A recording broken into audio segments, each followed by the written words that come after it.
الحمد لله نحمده ونستعينه ونستغفره ونؤمن به ونتوكل عليه ونعوذ بالله من شرور أنفسنا ومن سيئات أعمالنا من يهده الله فلا مضل له ومن يضلل فلا هادي له ونشهد أن لا إله إلا الله وحده لا شريك له ونشهد أن محمدا عبده ورسوله صلى الله تعالى عليه وعلى آله وأصحابه وبارك وسلم تسليما كثيرا أما بعد فأعوذ بالله من الشيطان الرجيم بسم الله الرحمن الرحيم يا أيها الذين آمنوا كتب عليكم الصيام كما كتب على الذين من قبلكم لعلكم تتقون أياما معدودات وقال النبي صلى الله عليه وسلم من صام رمضان إيمانا واحتسابا غفر له ما تقدم من ذنبه ومن قام رمضان ایمانا واحتسابا غفر له ما تقدم من ذنبه۔ رمضان سے متعلق قرآن مجید کی آیت پڑھی ہے۔ اللہ تعالیٰ سے دعا ہے کہ اللہ تعالیٰ صحیح طرح سے بات کہنے کی، سننے کی، سمجھنے کی، عمل کی توفیق عطا فرمائے۔ دیکھو بھائی، قرآن مجید کی جو آیت میں نے آپ کے سامنے تلاوت کی، اللہ تعالیٰ کا ارشاد ہے، اے ایمان والو، تم پہ روزے فرض کیے گئے ہیں جیسے کہ تم سے پہلی امتوں پہ روزے فرض کیے گئے تھے، تاکہ تمہارے اندر تقوی پیدا ہو جائے۔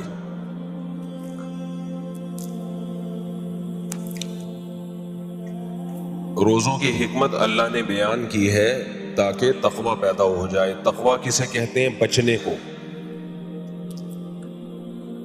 لفظ کا تو ترجمہ بچنا ہے، چاہے اچھی چیز سے بچے یا بری چیز سے بچے، لیکن شریعت میں یہ لفظ برائی سے بچنے کے معنی میں استعمال ہوتا ہے، تاکہ تم برائیوں سے بچ جاؤ۔ تو روزہ رکھنے سے انسان برائیوں سے بچ جاتا ہے۔ کیسے بچ جاتا ہے؟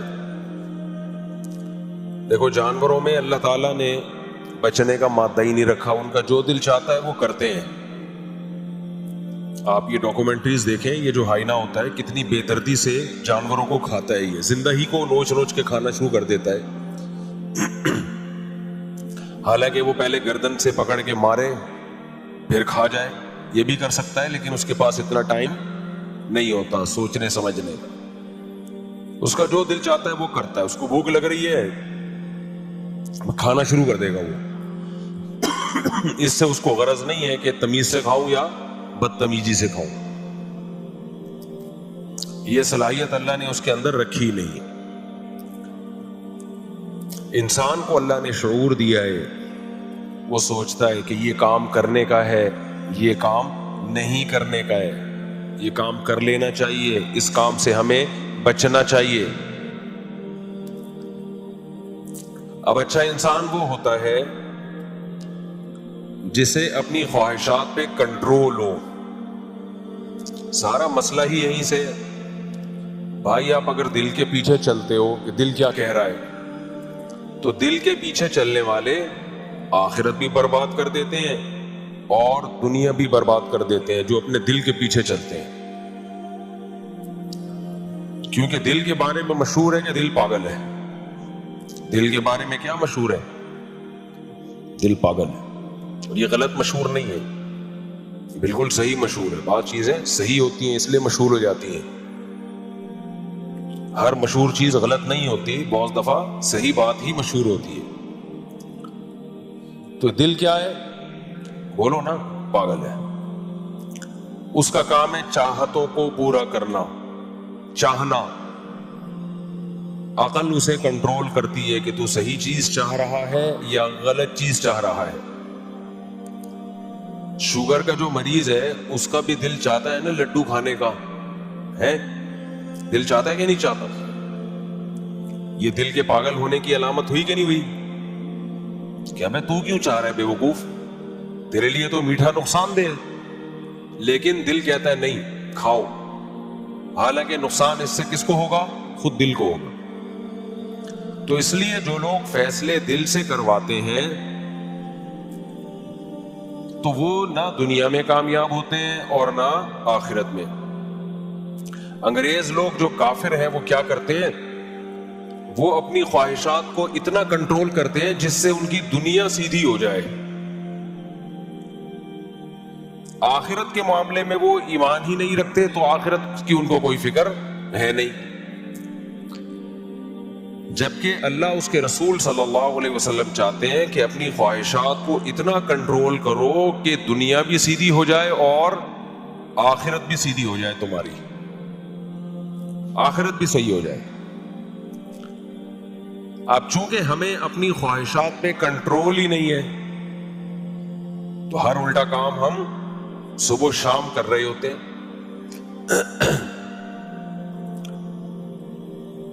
یہ جو غصے میں طلاقیں دیتے ہیں یہ کون لوگ ہیں؟ جنہیں اپنی خواہشات پہ کنٹرول نہیں ہے، غصے پہ کنٹرول نہیں ہے، بس جو دل چاہ کر لیا، بعد میں روتے پیٹتے ہیں، پھر مفتیوں کا دماغ خراب کرتے ہیں، آکے پھر زندگی بھر روتے ہیں، برباد ہو جاتے ہیں، اپنے آپ کو بھی برباد کرتے ہیں، بیوی کا گھر بھی خراب کرتے ہیں. غصے میں کنٹرول نہیں ہے، گولی مار دی سامنے والے کو، ساری زندگی جیلوں میں سڑ رہے ہیں، کیسز بھگت رہے ہیں. بھائی اس وقت ذرا کنٹرول کر لیتا، نہیں جی، کنٹرولنگ پاور بولو ختم. کھائے جا رہے ہیں، کھائے جا رہے ہیں، کھائے جا رہے ہیں، شوگر کے مریض بن گئے، بلڈ پریشر کے مریض بن گئے. اب جو چیزیں کھانے کی تھی وہ بھی چھوڑنی پڑ رہی ہیں. شروع میں تھوڑی احتیاط کر لیتے ہیں، آج بڑی احتیاطوں سے نہ بچنا پڑتا. سو رہے ہیں تو سوئے چلے جا رہے ہیں، نہ ورزش ہے، نہ ایکسرسائز ہے، نہ ہل جل ہے. تو سارا مسئلہ کس کا ہے ہمارے ساتھ؟ کنٹرولنگ پاور بولو ختم. ایک ظلم تو ہم نے اپنی جانوں کے ساتھ یہ کیا ہے کہ کنٹرولنگ پاور ہماری کیا ہے؟ ختم. دوسرا اس سے بڑا ظلم ہوا ہے. اچھا یہ مذہبی اسکالرز میں بھی ہے یہ چیز، کنٹرول پاور ان کی بھی ختم ہے. جو بات پبلک کو بیان کرنے کی نہیں ہے وہ بیان کی جا رہی ہے کیونکہ آپ کو آتی ہے وہ بات. بھائی آپ کے پاس جو علم ہے آپ یہ دیکھو کہ پبلک کو بتانے کا اس میں فائدہ بھی ہے یا نہیں ہے، یہ پبلک کے کام کی چیز بھی ہے یا نہیں ہے. عوام کو کیوں بتا رہے ہو یہ باتیں آپ؟ صرف اس لیے کہ لوگ کہیں گے ماشاءاللہ بہت پہنچے ہوئے ہیں. اس نالج کا پبلک کو کیا فائدہ ہے؟ اس کی ایک مثال دیتا ہوں. مغرب کی نماز میں سنت یہ ہے کہ قصار مفصل میں سے سورتوں کی تلاوت کی جائے، چھوٹی سورتیں. اذا زلزلت الارض زلزالها، القارعة ما القارعة، الم تر کیف فعل ربک باصحاب الفیل. سنت کیا ہے؟ مغرب کے فرضوں میں ان سورتوں میں سے تلاوت کی جائے.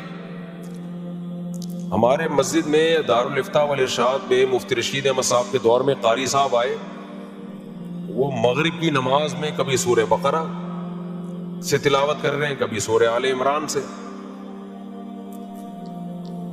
تو حضرت نے فرمایا بھی جو سنت طریقہ ہے اس پر عمل کریں.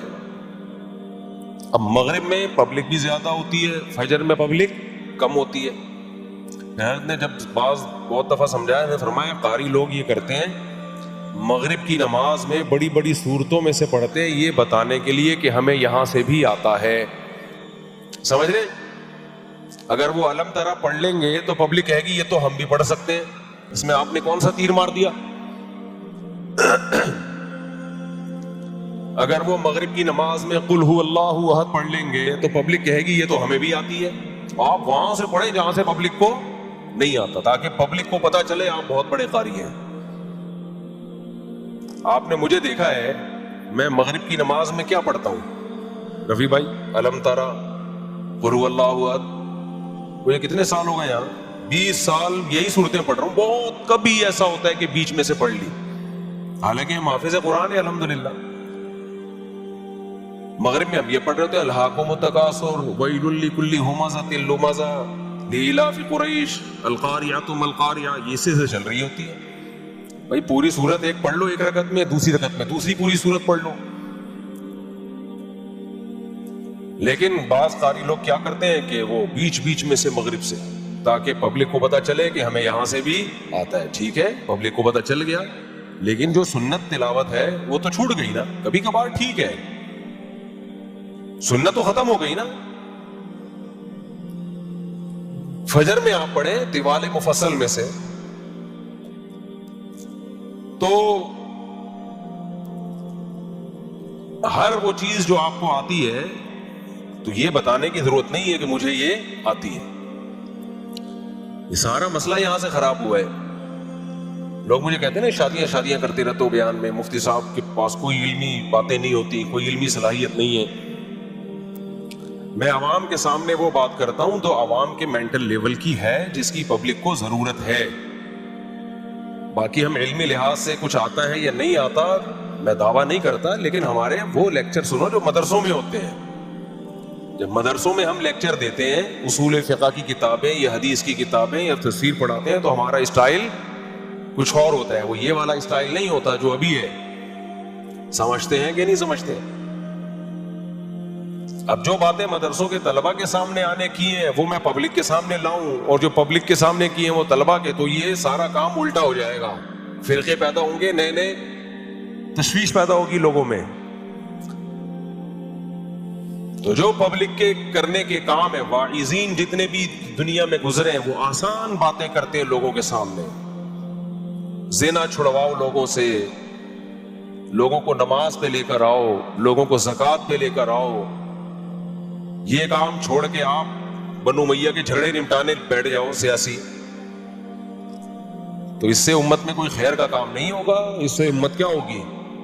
بیکار چیزوں میں، لغو چیزوں میں لگ جائے گی. اور اس میں بھی آپ جو نالج لوگوں کے سامنے لا رہے ہو وہ بھی غلط ہو، صحیح وہ بھی نہ ہو، پھر تو اور مسئلہ خراب ہو جائے گا. تو خیر، میں یہ عرض کر رہا تھا کہ کنٹرولنگ پاور کیا ہو گئی ہے؟ ختم. مذہبی لوگوں کی بھی کنٹرولنگ پاور ختم. مذہبی اسکالر جو ہوتے ہیں بہت سے، کہ انہیں برداشت ہی نہیں ہے یہ بات عوام میں لانے کی ہے کہ نہیں لانے کی ہے، کیسے بیان کیا جائے برداشت سے. جب ایک دوسرے کے خلاف بولتے ہیں تو برداشت سے کنٹرول ختم ہو جاتا ہے. سامنے والے پہ رد کیسے کرنا ہے اس کے بھی تو کوئی آداب اور کوئی تمیز ہوتی ہے نا. تمیز مارکیٹ سے کیا ہے؟ شارٹ ہے. تو ایک ظلم تو یہ ہوا کہ ہماری سوسائٹی میں برداشت ختم ہے. دوسرا ظلم یہ ہوا کہ مذہب میں ان چیزوں کو داخل کیا گیا کہ جن چیزوں سے برداشت اور ختم ہوتی ہے، حالانکہ ان کا مذہب سے تعلق نہیں ہے. سمجھ میں آ رہی ہے بات؟ یعنی گویا کہ جو چیز برداشت پیدا کرنے کا ذریعہ تھی مذہب، اسی مذہب کا ایسا تصور پیش کیا گیا کہ عدم برداشت ایسا لگتا ہے کہ سب سے زیادہ مذہبی لوگوں میں ہے. نہیں آئی بات؟ یعنی مذہبی لوگوں کو دیکھ کے لگتا ہے کہ سب سے کم برداشت ان لوگوں میں ہے. سب سے زیادہ جذباتی لوگوں میں مشہور ہے یہ بات. سب سے زیادہ جذباتی کون ہوتے ہیں؟ مذہبی لوگ. سب سے کم برداشت اس میں ہوتی ہے مذہبی لوگوں میں. سب سے زیادہ بد اخلاق کون ہوتے ہیں؟ مذہبی لوگ. سب سے زیادہ گالیاں کون دیتے ہیں؟ مذہبی. مشہور ہے پبلک میں، یہ مشہور ہے، امیج ایسا کیا ہوا ہے. نہیں آئی میرا خیال ہے. مارنے دھاڑنے کے سب سے زیادہ فتوے کس کے پاس ہوتے ہیں؟ ابے بولو نا، مذہبی لوگوں کے پاس. مار پیٹ سب سے زیادہ کون کرتے ہیں؟ مذہبی لوگ. میں نہیں کہہ رہا حقیقت ہے یہ، لیکن پبلک کے سامنے جو مذہبی لوگوں کا امیج کیا ہوا ہے، جو تصور کیا ہوا ہے، وہ یہی ہے. سمجھتے ہو کہ چیختے چلاتے سب سے زیادہ کون ہے؟ آپ یونیورسٹیوں میں لیکچرار کے پاس چلے جائیں، تمیز سے لیکچر دے رہا ہوگا، کسی مولوی صاحب کے بیان میں بیٹھ جائیں تو ایسا لگ رہا ہوگا بھی سر پھاڑ دے گا ہمارا بیٹھ گئی. اتنا چیخے گا، اتنا چلائے گا، کہتا کیا ہو رہا ہے بھائی؟ یہ بات آرام سے بھی کہی جا سکتی ہے. ایک صاحب ہے مولانا صاحب، میرے خلاف فتوے آج کل بہت دے رہے ہیں. وہ اڑا دو، گردن اڑا دو اس کی، مار دو اس کو، گستاخ ہے اور پتہ نہیں اس طرح کے فتوے نا. تو جب بہت زیادہ ہو گئی تو میں نے کسی کو بھیجا، میں نے کہا جا اس کے بیان میں بیٹھ، ریکارڈ کر کے لے آ. اس سے پہلے کہ یہ ہماری گردن اڑائے ہم اس کے خلاف کیس کرتے ہیں. کیونکہ اچھا وہ کام اس کا یہ ہے کہ بنیان سونگتا ہے عورتوں کے. کیا کرتا ہے وہ؟ عورتوں کے بنیان سونگ سونگ کے بتاتا ہے کہ تیری بیوی پہ جن ہے یا نہیں ہے. اب جب سے میں نے یہ کہنا شروع کیا ہے نا میری گردن اڑے نہ اڑے، اس کی 2 ٹکے کی سوسائٹی میں حیثیت رہی نہیں ہے. کیونکہ ہمارے علماء ایسے لوگوں کے خلاف بولتے ہوئے ڈرتے ہیں کہ شاید کہیں پہنچے ہوئے بزرگ نہ ہو،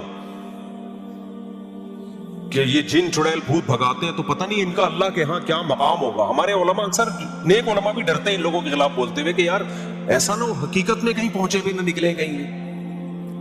بھئی بعض ہوتے ہیں نا وہ بہت بڑا مقام ہوتا ہے. تو اللہ نے میرے اندر جو سافٹ ویئر انسٹال کیے ہیں وہ سافٹ ویئر ان چیزوں کو مانتے ہی نہیں ہے. میں کہتا ہوں وہ کمبخت 1 نمبر کا بے غیرت، اور بے غیرت سے بہت کم گالی ہے. یہ ممبر کا احترام ہے کہ میں بہت ہلکا لفظ یوز کر رہا ہوں. ممبر نہ ہوتا تو پھر میں بتاتا ان کو کیا کہا جائے گا. مجبور ہوں، ممبر نے میرے ہاتھ باندھ دیے. وہ بزرگ تو دور کی بات میرے بھائی، جو عورت کا بنیان سونگ رہا ہے نا کسی غیر عورت کا، وہ بے غیرتی کا لفظ اس کے لیے، یہ بے غیرتی کے لفظ کی توہین ہے. بے غیرت کا لفظ بولے گا یار میں اتنا برا ہوں کہ آپ نے اس آدمی پہ میرا نام فٹ کر دیا، اور اپنے آپ کو مفتی بھی کہتا ہے، مفتی فلاں مفتی فلاں.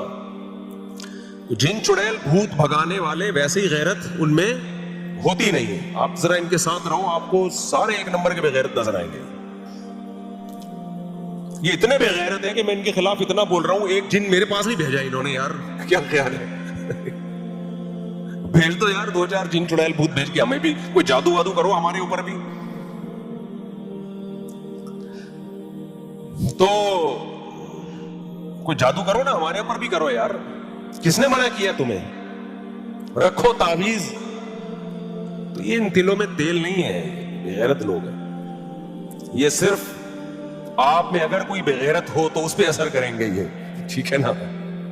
یہ ان کا اثر ہر ایک پہ نہیں ہوتا. تو وہ ہے، وہ ہر جمعے کے بیان میں نا چیخ چیخ کے تھک گیا وہ بے غیرت میرے خلاف. کبھی بنوری ٹاؤن کے فتوے، کسی اور کے بارے میں فتویٰ بنوری ٹاؤن کو وہ میرے نام پہ لگا لگا کے چلا رہا ہوتا ہے. ابھی 2 جمعے پہلے پھر اس نے بانٹا ہے.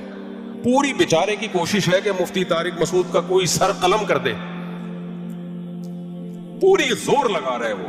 اور قلم کرنے کا مقصد کیا ہے؟ تاکہ یہ جو چڈی بنیان جو سونگ سونگ کے بتاتا ہے نا، اس کو جو میں نے ایکسپوز کیا ہے، یہ تو چڈی میں نے دیکھی نہیں ہے، بنیان تو لوگوں سے سنا ہے، لیکن میں یقین سے کہتا ہوں چڈیاں بھی سونگتا ہوگا.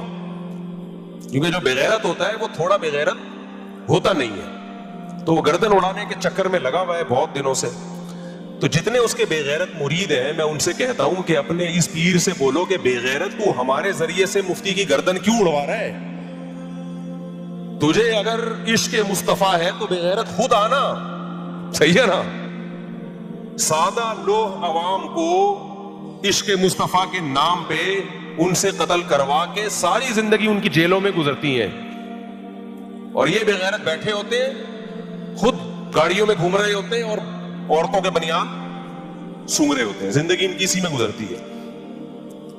تو جو بھی فتویٰ دیا کرے نا فلاں کی گردن اڑا دو، آپ اس کو تلوار لا کے دیں. حضرت یہ کام آپ اپنے دستے مبارک سے کریں، مریدوں کو بیوقوف بنانے کی کوشش بولو نہ کریں. حضرت یہ تلوار ہے، آپ اپنے دستے مبارک سے تلوار پہ آپ خود خرچہ کر لیں. ان سے یہ کہیں کہ یہ نہیں ہو کہ ہم تلواروں سے کھیلیں اور آپ عورتوں کی شلواروں سے کھیلیں، کیونکہ عامل شلواروں سے بھی کھیلتے ہیں عورتوں کی. یہ نہیں ہو سکتا کہ ہمیں تلواروں سے کھلواؤ، خود چڈی بنیان اور شلواروں سے کھیلو. جس پر خدا کی کوئی بہت بڑی پھٹکار ہوتی ہے نا وہ عامل بنتا ہے. بہت بڑا کوئی جرم ہوا ہوتا ہے، اس سے بہت بڑے کوئی کبیرہ گناہ کا ارتکاب کیا ہوتا ہے. یہ چھوٹے موٹے گناہوں پہ اللہ کی طرف سے ایسی سزا نہیں ملتی ہے. جس کو اللہ جن چڑیل بھوت بھگانے والا روحانی عامل بنا دینا، یقین کر لو اس سے ماضی میں کوئی چھوٹا گناہ نہیں ہوا، اتنا بڑا کبیرہ گناہ ہوا ہے کہ جس کی پھٹکار اس کے اوپر برسی ہے. کیونکہ یہ گناہ جو ہے نا عامل بننے کا جرم، اس کی اس کی نسلیں بھگتتی ہیں اس کی سزائیں. وہ کبھی بھی لاجک کی بات تو کرے گا ہی نہیں. جہاں میاں بیوی کا جھگڑا ہوگا نمٹائے گا نہیں, جن چڑیل بھوت کے کھاتے میں ڈالے گا. عقل مند آدمی اینالائز کرتا ہے کہ اس میں غلطی کس کی ہے, اس کو جوڑنے کی کوشش کرو. جیسے قرآن نے حکم دیا کہ دونوں طرف سے خاندان کے افراد بیٹھے دیکھیں غلطی کس کی ہے, صلح کی کوشش کریں. لیکن عامل کی پھٹکار وہ صلح کی کوشش کم, جن چڑیل بھوت کے مسائل میں الگ سے ڈال دے گا. اس کاروبار کا نقصان ہوگا, لاجک کی بات نہیں کرے گا کہ یار جو نقصان ہو رہا ہے اس کی تلافی کرو. وہ کس پہ ڈال دے گا؟ جن چڑیل بھوت پہ. ایسی پھٹکار. اور میں آپ کو بتاؤں یہ کون سے جرم ہوتے ہیں جس کی وجہ سے یہ عامل بنتے ہیں. کچھ گناہ تو میں جانتا ہوں جو ان سے ہوتے ہیں. ایک جرم ہوتا ہے علماء اور بزرگوں کو برا بلا کہنا. جس نے یہ جرم کیا ہوتا ہے اللہ اس کو عامل بنا دیتے ہیں کہ اب تجھ سے علم چھین لیا. مدرسوں میں کچھ طلبہ ایسے ہوتے ہیں جو اپنے ٹیچروں کی, استاذوں کی, بزرگوں کی بے ادبیاں, گستاخیاں کرتے ہیں. تو اللہ ان کو علم کی نعمت سے محروم کر کے کس پہ ڈال دیتا ہے؟ جن چڑیل بھوت بھگانے کے کام پہ ڈال دیتا ہے. جن طلبہ نے استاذوں کا احترام کیا ہوتا ہے ان سے اللہ علمی کام لیتا ہے, دین کی دعوت اور دین کی تبلیغ کا کام لیتا ہے. لیکن مدرسوں میں جن طلبہ نے بے ادبیاں, گستاخیاں کی ہوتی ہیں اپنے محسنین کے ساتھ, اپنے بڑے بزرگوں کے ساتھ, تو اللہ علم چھین کے اس کو کس میں ڈال دیتا ہے؟ روحانی ڈرامے بازیوں میں. دوسرا, یہ سزا ان طلبہ کو ملتی ہے جنہوں نے 8 سال مدرسوں میں گزارے, وقف کا مال کھایا, پڑھائی کو فوکس نہیں کیا. یہ بھی کم جرم ہے کیا؟ قوم کا سرمایہ آپ کے اوپر خرچ ہوا, آپ کو چاہیے تھا کہ آپ پڑھتے, صرف نحو میں مہارت حاصل کرتے, فقہ پڑھتے, قرآن کی تفسیر پڑھتے, عربی ادب میں دلچسپی لیتے. 8 سال مدرسے نے آپ پر احسان کیا, آپ کے ٹیچروں نے آپ کو پڑھایا, لیکن آپ کو ٹک ٹاک سے اور فیس بک سے فرصت نہیں ملتی تھی. اب 8 سال کے بعد دنیا کے تو رہے نہیں, کیونکہ جوانی کی بہترین زندگی جو علم حاصل کرنے میں لگانی تھی, جو دنیا حاصل کرنے میں لگانی تھی, وہ آپ نے مدرسے میں لگا دی, اور مدرسے میں بھی آپ نے علم حاصل نہیں کیا. نتیجہ کیا نکلا؟ نہ دین کے رہے نہ دنیا کے رہے. تو اس زندگی برباد کرنے کی پھٹکار کیا اللہ آپ کو لگا دیتا ہے جن چڑیل بھوت بھگانے کے کام. نہیں آ رہی میرا خیال ہے بات؟ تو یہ بڑے غلیظ لوگ ہوتے ہیں, غلیظ. ہاں 1% ان میں نیک بھی ہوتے ہیں. اب آپ کہو گے مجھ سے آپ یو ٹرن لے رہے ہو. 1% ان میں واقعی نیک لوگ بھی ہوتے ہیں, لیکن دماغ ان کا بھی خراب ہوتا ہے. کچھ نیک لوگ یہ کام کر رہے ہوتے ہیں لیکن عملیات کر کر کے اوپر سے کیا ہو جاتے ہیں؟ کھسک جا. نارمل ایک بھی نظر نہیں آئے گا ان میں آپ کو. 99% تو وہ ہیں جن میں غیر منصرف کے دونوں سبب موجود ہیں. غیر منصرف کے دونوں سبب موجود ہیں. ایک سبب تو فسق و فجور, سمجھ رہے ہو؟ نہیں سوری, ان میں کچھ لوگ تو ایسے ہیں جن میں غیر منصرف کا ایک سبب ہی 2 کے قائم مقام ہے. وہ ہے فسق و فجور. جو عربی گرامر کے طلبہ ہیں وہ سمجھتے ہیں, فاسق ہوتے ہیں, تو ایک ہی سبب 2 کے قائم مقام, تو وہ ہوتے ہی غیر منصرف. اور کچھ ایسے ہیں جن میں غیر منصرف کے 2 اسباب ہوتے ہیں. فسق و فجور تو نہیں ہوتا, کیونکہ فسق و فجور ایک ہی سبب 2 کے قائم مقام ہے. تو ایک سبب تو ان میں یہ ہوتا ہے کہ جاہل ہوتے ہیں, دوسرا سبب بے وقوف ہوتے ہیں, دماغ خراب ہو چکا ہوتا ہے ان کا. کیونکہ جب یہ وظیفے پڑھتے ہیں نا فلیتے پلیتے بیٹھ کے, وہ نہیں وہ جا کے عملیات کرتے ہیں یہ بیٹھ کے, تو اس سے اوپر کی کھوپڑی کیا ہوتی ہے؟ کھسک جاتی. دماغ بہت سینسیٹیو چیز ہے, یہ ذہن میں رکھو. دماغ بہت, میں آپ کو بتاؤں سب سے زیادہ دماغ کو ہیلدی رکھنا مشکل کام ہے اپنی صحت کے لیے. لوگ سمجھتے ہیں کہ ہم اپنی نگاہوں کو کی حفاظت کرنا بڑا مشکل کام, یعنی ہماری نظر صحیح رہے, ہماری سماعت صحیح رہے, ہم چلتے دوڑتے رہیں. بھائی ٹانگوں کی ہیلتھ اس کو بچا کے رکھنا آسان, معدے کی ہیلتھ کو بچا کے رکھنا بولو آسان, سننے کی قوت, دیکھنے کی قوت, ان کو بچا کے رکھنا آسان. سب سے زیادہ مشکل اگر کسی آپ کے جو آرگن ہے نا جس کی صحت کو مینٹین رکھنا سب سے زیادہ مشکل ہے, وہ دماغ ہے. ذرا سی ایب نارمل لائف ہوتی ہے اور دماغ ایب نارمل ہونا شروع ہو جاتا ہے. دماغ کو صحیح رکھنے کے لیے ضروری ہے بالکل نارمل لائف ہو آپ کی, تھوڑی سی بھی ایب نارملٹی نہ آئے. نہیں آئی میرا خیال ہے بات, یہ بہت اہم پوائنٹ ہے, اللہ کرے یہ کھوپڑی شریف میں اتر جائے. آج آپ کو پتا ہے نا کتنے زیادہ سائیکولوجسٹ سوسائٹی میں آ گئے ہیں, اور کتنے لوگ, کوئی تھوڑا سا کھسکا ہوا ہے, کوئی عجیب سا کھسکا ہوا ہے, کوئی بیٹھے بیٹھے اوٹ پٹانگ حرکتیں شروع کر دیتا ہے. یہ بیماریاں بہت ہو گئی ہیں. وجہ کیا ہے کہ نیچرل لائف اور نارمل لائف سے انسان ہٹ گیا ہے, دور ہو گیا ہے. تو سب سے مشکل چیز کیا ہے؟ دماغ کو ہیلدی رکھنا. دماغ کو ہیلدی رکھنے کے لیے دو کام کرنے پڑتے ہیں. دیکھو, جب ہم کمپیوٹر کو یا اپنے موبائل کو صحیح رکھیں تو اس میں دو چیزیں ہوتی ہیں کمپیوٹر میں, ہارڈ ویئر اور سافٹ ویئر. دونوں کو بچانا ضروری ہے نا. موبائل دھڑام سے نیچے گرا, اسی وقت اسکریچ آ گیا, 2 ٹکے کی ویلیو نہیں رہتی موبائل کی. آپ کے کیا خیال ہے بھائی؟ رہتی ہے ویلیو اس کی. تو دماغ کی ہیلتھ ایک ہارڈ ویئر ہے. بائک سے گرے بغیر ہیلمٹ کے, ہل گیا. میں نے دیکھا ایک صاحب بائک سے گرے بغیر ہیلمٹ کے, میں جا کے اٹھا رہا ہوں تو ہنس رہے ہیں کہہ کے, مار مار کے. میں نے کہا ہارڈ ویئر میں کیا ہو گیا ہے؟ ایشو ہو گیا. ہارڈ ویئر کیا ہو گیا بھائی؟ گڑبڑ ہو گئی. ہارڈ ویئر, میموری لاس ہو گئی. ہارڈ ویئر کے لیے ضروری ہے کہ آپ پروٹین والی چیزیں کھائیں, نیند آپ کی پراپر ہو, یہ سب چیزیں ہیں نا. ایک ہے نیند کا تعلق سافٹ ویئر سے, ہارڈ ویئر سے نہیں. بادام کھائیں آپ, انڈے منڈے پھوڑ دیا کریں, زیادہ مت کھایا کریں, کم کھایا کریں. رمضان میں آدمی کا دماغ زیادہ اچھا ہوتا ہے, بلاکیج نہ ہو جائے کہیں بلڈ پریشر کی وجہ سے, رگ نہ پھٹ جائے. یہ سب, ان سب چیزوں کا تعلق کس سے ہے؟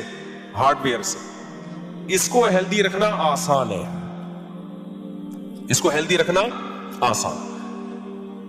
جیسے کمپیوٹر کے ہارڈ ویئر کو ہیلدی رکھنا بہت آسان ہوتا ہے. موبائل کو گرنے سے بچاؤ بھائی, کور چڑھا دو, اگر گر بھی گیا تو بچ جائے گا. جیسے ہیلمٹ پہن لو, آپ گر بھی گئے تو دماغ کے ٹوٹنے کا چانس کم ہوتا ہے, کھوپڑی کے پھٹنے کا چانس کم ہوتا ہے. اللہ نے اتنی بڑا ناریل لگا دیا ہمارے سر پہ, جوڑ دیا کھوپڑی کی حفاظت کے لیے.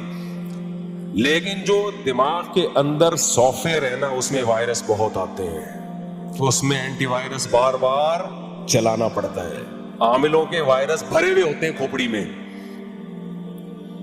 کیونکہ یہ اینٹی وائرس نہیں چلاتے, بلکہ یہ باقاعدہ عملیات کر کر کے وائرس لاتے ہیں اپنے دماغ میں. تو جیسے کمپیوٹر میں کے سافٹ ویئر میں وائرس بہت آتے ہیں, ان وائرس سے اپنے آپ کو بچانا بہت مشکل کام ہے. تو اسی طرح دماغ کا جو سافٹ ویئر ہے نا, اس کی حفاظت بہت مشکل کام ہے. وہ ٹینشن سے پاگل خراب ہوتا ہے.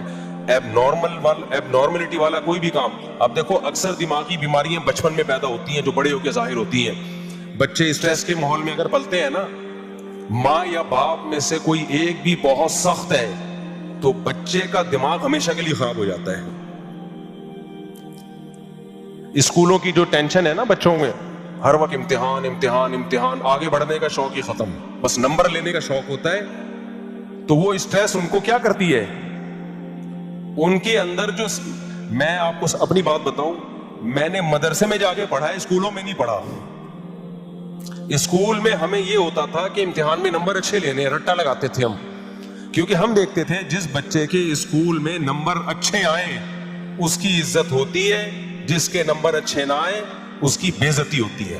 تو ہمیں اس سے کوئی سروکار نہیں ہوتا تھا کہ جو فزکس کیمسٹری ہم پڑھ رہے ہیں اس میں ہمیں کتنی مہارت ہو رہی ہے. میں تو پھر بھی اپنے طور پر کوئی دلچسپی لیتا تھا, جیسے فزکس کے اصول جب ہم پڑھتے تھے تو میں اپنی پریکٹیکل لائف میں اس کو اپلائی کرتا تھا. لیکن ہمارے کلاس فیلو بولتے تھے, بھائی جتنا ٹائم اس کو سیکھنے میں لگا رہے ہو 6 سال اور رٹا لگا کے یاد کر لیتے, ان سب چیزوں کا آپ کو امتحان میں کوئی فائدہ نہیں ہوگا. تو اس سے آدمی کی جو مینٹل گروتھ ہے وہ بڑھتی ہے یا کم ہوتی ہے؟ کم ہوتی ہے. سائنسدان وائنسدان ٹائپ کی چیزیں پیدا نہیں ہوتی. پھر اس سے جب ہم مدرسے میں گئے تو اللہ کا بڑا فضل ہوا, مدرسے میں جب میرے شروع کے جو 2 سال تھے نا, اس میں وہ روایتی طریقہ نہیں تھا ہمارے مدرسے میں جو عام طور پہ مدرسوں میں ہوتا ہے. اس میں یہ کہ یہ عربی گرامر یہ آپ نے پڑھنی ہے, تو میں خود پریکٹس کر کے اس کو